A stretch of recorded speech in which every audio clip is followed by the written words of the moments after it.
بسم الله الرحمن الرحيم.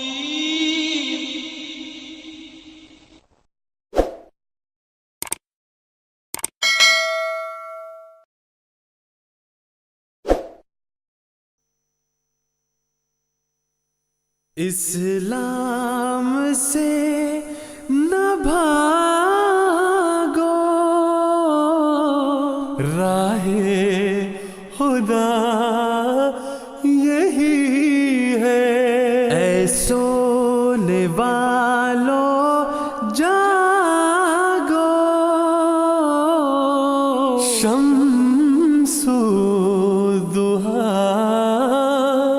یہی ہے۔ مبشرہ صاحب وہ کہتی ہیں کہ احادیث میں رسول اللہ صلی اللہ علیہ وسلم کے دونوں کندھوں کے درمیان مہر نبوت کا ذکر ملتا ہے، تو اس بات کو سامنے رکھتے ہوئے وہ سوال یہ کرنا چاہ رہی ہیں، کیا مہر نبوت کا خاتم النبیین ہونے سے کوئی تعلق ہے؟ جی برہان صاحب، لفظ خاتم کے جب معنی شاید جیسے بھی محترم صاحب نے بیان فرمایا ہے کہ آگے شاید تفصیل اس کی آئے گی کہ لفظ خاتم کے کئی معنی ہیں، ایک معنی نہیں ہے۔ سب سے پہلا اور بنیادی اور حقیقی لغوی معنی تو یہی ہے کہ جو جس طرح ایک مہر ہوتی ہے جو اپنے اثر جو ہے وہ کسی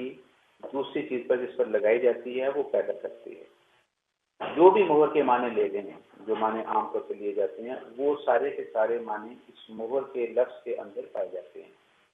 خاتم کے معنی انگوٹھی کے بھی ہیں، خاتم کے معنی تصدیق کرنے والے کے بھی ہیں، خاتم کے معنی ختم کرنے والے بھی ہیں، یہ ہم نہیں کہتے کہ نہیں، آپ نے سیاق و سباق کے حساب سے یہ سارے معنی ہیں۔ البتہ یہ جو خاتم النبیین کے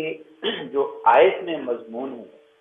اس کو اس حدیث کی طرف لے جاتے ہیں، غالباً اس سے مراد وہ نہیں ہے۔ ہاں یہ ضرور ہے کہ آنے والے آخری نبی کے بارے میں یہ ہمیں پتہ چلتا ہے کہ ایک نشانی، ایک علامت روایات اور احادیث کی روح سے ہم یہ بھی پاتے ہیں کہ اس کے دونوں کندھوں کے درمیان ایک نشان ہوگا جو تھوڑا سا ابھرا ہوا گوشت تھا، جس کو اس معنی میں لے لیا گیا گویا یہ وہ نشان ہے۔ اس کو لفظ خاتم یا انگوٹھی یا مہر کے معنی میں بھی استعمال کر لیا گیا، لیکن آیت خاتم النبیین میں جو معارف اور مضامین ہیں